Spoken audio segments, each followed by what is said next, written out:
Oh, hey, it's Doug, back again with chord progressions in songwriting. So last time we learned a 1-4-5 major progression, we learned what a major triad is, and involved that in our songwriting. This time we're going to continue on to borrowed chords with relative minor and major. We're going to learn what a minor triad is and use that in our songwriting. So first we'll start with the minor triad. It's just like the major triad, only instead of a major third and a minor third, we're going to switch that around and it's going to be a minor third and then a major third. So since we're in the key of C major already, let's put that into A minor. So we've got A to C, which is a minor third, and C to E, which is a major third. So that, in relation to C major, is the relative minor of C major, because when you play through C major, you can play through all those same keys starting on A and get an A minor scale. So how we can use that is keeping the same tonality, the same feel. It doesn't feel like we've really gone anywhere, but instead of just having all these major chords all the time, now we're going to A minor. So let's use that and add that into our progression. So now 1, 4, 5, A minor right there.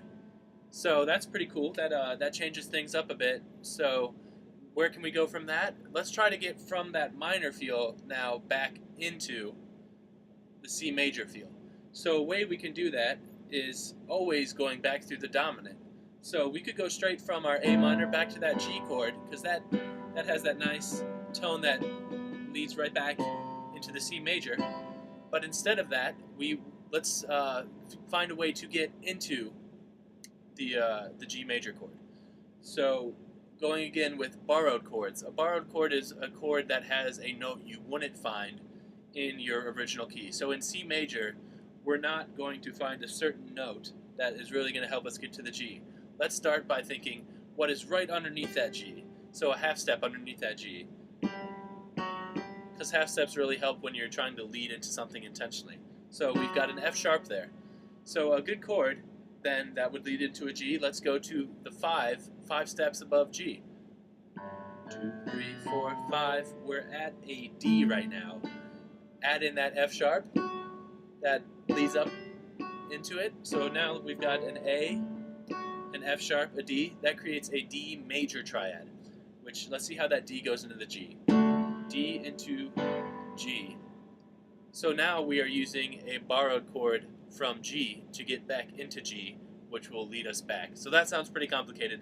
Let me play through it all for you so you can see how this worked and how this formulated. So C major is our first chord, then we went to F major, our third chord G major, but now we're going into A minor. So A minor, and we want to get to G, but first we're going to go something that leads into G. And that brings us right back to the C. So let's just make up a little song that can help us remember what we've done today. You're tired of the same old chord progression. This is not a chord recession. So you need something so fresh, and this is called a minor chord, a borrowed chord. Oh my Lord, this sounds so fresh. This is your reward. It starts with the minor chord, the borrowed chord. Oh my Lord, this sounds so fresh, and this is your reward.